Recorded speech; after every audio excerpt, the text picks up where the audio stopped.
Welcome back, y'all, to the Banganator podcast, brought to you by your host, Esley Banga, Season 2, Episode 4. And how about them Cowboys? We humiliated Bill Belichick and the Patriots 38-3. Gave him his worst loss as a head coach in his career. His 27-year head coaching career. Now, I know it's just the Patriots, and they barely won against the Jets last week, and they ain't got much going on offensively. Mac Jones looking like a scrub. I mean, our defense got a part to do with that, but hey, we 3-1 nonetheless. We beat them down nonetheless, blew them out. Let's freaking go, Cowboys. All right, this is how the Cowboys offense was looking against the Patriots. Dak Prescott, 28 out of 34, 261 yards, 1 touchdown. So he was looking good. He was looking efficient. Tony Pollard and Devontae Turpin combined for 93 yards, but they was both putting in work. Even though they didn't get no touchdowns, they was doing their job. Hunter Lupke, who I didn't even know, also scored a touchdown, and that was in the red zone. Now, we did go 1 for 4, I believe, in the red zone, which is not good, especially going up against the 49ers this upcoming week, but we did at least get a red zone touchdown. Jake Ferguson with 77 yards, he was our number 1 receiver on Sunday, giving us the most production. And that's why I wanted to draft him in fantasy, but somebody took him before I could. Michael Gallup, 60 yards, and CeeDee Lamb had 36 yards, only 36 yards, but he did have 1 touchdown. And it was the first score of the game, and I was so happy because I was like, okay, that's how you got to get things clicking. That's how you got to get things started, start off strong. So no better way to start than a CeeDee Lamb touchdown reception. And when it comes to the defense was looking as good as always. Last week against the Cardinals was an anomaly. 2 sacks by Dante Fowler Jr. and Sam Williams. Michael Parsons didn't get a sack, but it's all good. He was getting a ton of quarterback pressures, forcing Mac Jones out of the pocket, making bad decisions. Leighton Vander Esch had a scoop and score after somebody else caused Mac Jones to fumble, and LVE picked it up. Touchdown. Hey, good job, LVE. Hashtag Wolf Hunter. Deron Bland had 2 interceptions, one of which was a pick 6. And I told y'all, our defense is straight without Trayvon Diggs. Yeah, we missed Trayvon Diggs and his production, but our defense is set up well. Dan Quinn has got the defense set up great, just like the past 2 seasons. So we good with Deron Bland. He was already good last year, and now he's just picking it up and doing even better this year. So good job, Deron Bland. New England was looking lost. Mac Jones, we held him to 12 of 21, 150 yards. That is well below average for an NFL quarterback, starting quarterback. Nobody rushed over 30 yards for New England.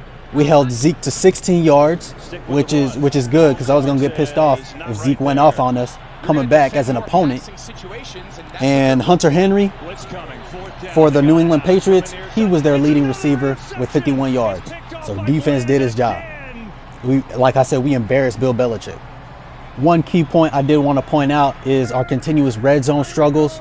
In the red zone, I believe we only went 1 for 4 in the red zone on Sunday against the Patriots. So that's not good enough, especially if we want to beat the 49ers on Sunday Night Football. We got to play way better than that as an offense. 20-yard line to 20-yard line, we good. But once we get inside the red zone, that's where we struggle. Because the field is shorter and it's just hard to get open. That's where Dak got to do his job at fitting the ball in the tight windows. But the receivers also got to get some type of separation. So it's a team thing, an offensive thing. O-line got to be better. And it doesn't help that we got some O-linemen in and out of the lineup every week, but we just got to play better overall as an offense, especially in the red zone, especially if we want to beat the 49ers and other good teams, the Eagles, so on and so forth. The Cowboys do play the 49ers in Santa Clara on Sunday Night Football, and we know the history, especially the recent history of the Dallas Cowboys versus the San Francisco 49ers. it's a rivalry renewed. The more things change, the more things stay the same. So obviously they beat us in the last 2 years in the playoffs. Obviously, as a Cowboys fan, I ain't happy about it, but it was of our own doing. Penalties the first time, and then last year in the playoffs, just offensive struggles, mainly Dak's interceptions. So since we continuously keep struggling in the red zone, I feel like against the 49ers, it's going to continue. Our red zone struggles are going to continue, and we're barely going to score in the red zone. I feel like Christian McCaffrey's going to go off on us because he hasn't been stopped by nobody this season yet. So hopefully our great defense can contain him a little bit and get a few some turnovers, some stops, and just play well overall so that our offense can score more points than the 49ers. But unfortunately, I got the Cowboys losing this one. Even before this season started, I had them losing this one. I got to keep it objective. I'm not a homer fan. I got to keep it real with y'all 100. So I got the Cowboys losing. And hopefully they can prove me wrong and win this game and play well, and Dak can score in the red zone. We don't get a lot of missed opportunities. We capitalize on every opportunity that we got, and hopefully our defense can keep doing their thing. Let's go, Cowboys. We need this one. Come on. Fantasy football. And it ain't looking good for me in fantasy football, especially as a defending champ. This is going to be a real quick segment, but I am 1-3. I did not win. 1-3. I lost 71-173. Everybody who watched football on Sunday knows that the Dolphins got blown out by the Bills, demolished by the Bills on Sunday. Dolphins didn't play well at all. Tua Tagovailoa is my starting quarterback. He only got me 14 points. As a result, Jalen Waddle didn't even get double-digit points. And even though the Detroit defense got me 10 points and Josh Jacobs got me 27 points, it still wasn't enough to overcome this huge lead that my opponent had. And my opponent had Josh Allen as quarterback, and we all know how he did. They scored over 40 points. So, yeah, that's a big reason of my downfall this week in fantasy football. So, unfortunately, I'm 1-3.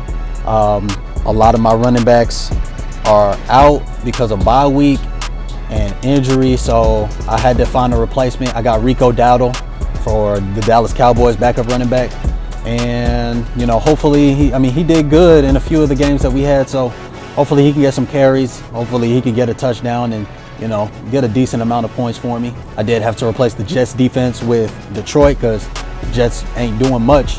It's crazy how the week I replace them, they do good against Mahomes and the Chiefs, but, you know, it is what it is. So hoping to go 2-3, but it's not likely. We'll see though. Y'all already know what time it is. It's time for the Banganators, top banging plays of week 4 in the NFL. At number 4, the Falcons versus Jags Toy Story broadcast. Now, even though the Falcons didn't play that well and Desmond Ridder played like straight garbage, that Toy Story broadcast, it was badass, I ain't gonna lie. And the animation that they were able to capture looked exactly like the play in real time. So I don't know how they did it, but hey, that's the magic of it. I don't need you to reveal to me how y'all did it. It was badass, it looked good, and it's good for the kids too. So yeah, I would definitely like to see more of that. Coming at number 3, the Commanders versus Eagles overtime thriller. The Eagles were down in that game at first. They caught back up, then they pulled ahead, and the Commanders came back, and it was trading scores back and forth. Eagles up, then tied by the Commanders. Eagles up, then tied by the Commanders. And then Sam Howell led a game-tying drive. Now, maybe they should have went for the 2-point conversion and to possibly win the game, but Sam Howell and company, they did what they were supposed to do. They tied the game, brought it into overtime. Unfortunately, as a Cowboys fan, the Eagles won the game in overtime, but that was a great freaking game to watch. Whether you had fantasy implications or not, just great NFL content. At number 2, my Cowboys making an appearance on the list. The Cowboys handing Bill Belichick his worst loss of his career. The margin of defeat, 38-3. That's 35 points. Cowboys offense looking good. Defense looking spectacular, just like the first 2 weeks of the season. That's what I wanted to see. And after 2 decades of Bill Belichick and the Patriots beating us, we finally handed it back to him in an embarrassing fashion. And at number 1, Zach Wilson outperforming Patrick Mahomes on Sunday Night Football. Even though they did lose 23-20 and it wasn't looking good at first, Zach Wilson and the Jets rallied. Zach Wilson got his confidence back up and he played amazing. Patrick Mahomes did throw 2 picks, and some of that is O-line, especially their right tackle, always committing penalties and getting them behind the sticks, and O-line not blocking well enough for Patrick Mahomes. But Zach Wilson rallied, his teammates rallied behind him, and he's surviving another week to be the starting quarterback. And like Patrick Mahomes told you at the end of the game, bros, do that every week and you'll be straight. So those are my top banging moments of week 4 in the NFL. Let me know if you agree or disagree. Texas fight, Texas fight. First Texas that we love best. Hell, the game's all here, and it's goodbye to all the rest. Woo! Let's go, Texas. Hook 'em. Texas beat Kansas 40-14, and I told y'all, we are not losing again in the Big 12. Everybody was eating. Even Quinn Ewers, who got a rushing touchdown himself. A.D. Mitchell, Jonathan Brooks, running back university. I'm telling y'all. And we're still ranked at number 3 in the AP poll. Let's go. Quinn Ewers went 25 of 35, 325 yards, 1 touchdown, 1 untimely interception. And at the time of the interception, it was still a close game, so that was not a good interception at all. It looked like he didn't even see the linebacker that was back there intercepted it. But other than that, great day. Jonathan Brooks, 218 yards, 2 touchdowns. Running back university. I'm telling y'all, because the 2 seasons before this season, Bijan Robinson was doing his thing. And now, Jonathan Brooks is picking up like nothing even happened. A.D. Mitchell, 141 yards, 1 touchdown. Xavier Worthy, 93 yards. No touchdowns, but 93 yards. That's still a great day.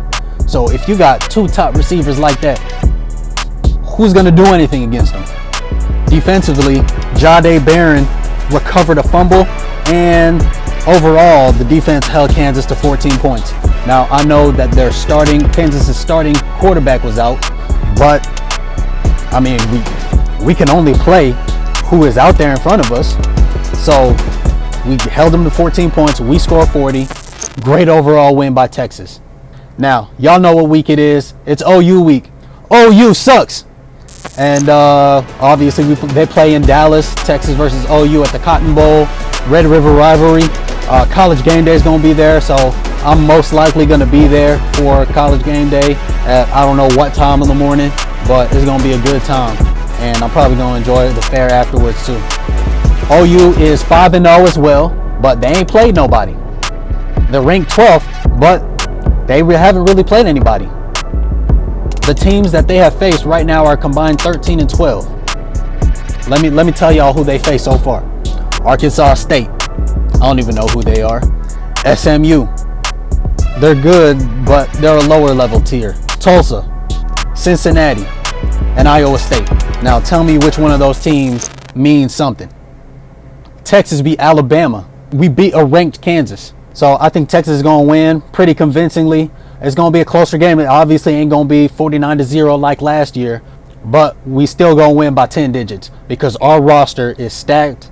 We got playmakers everywhere on both sides of the ball, and OU, I just don't think that they got the coach, and the best playmakers that they got don't compare.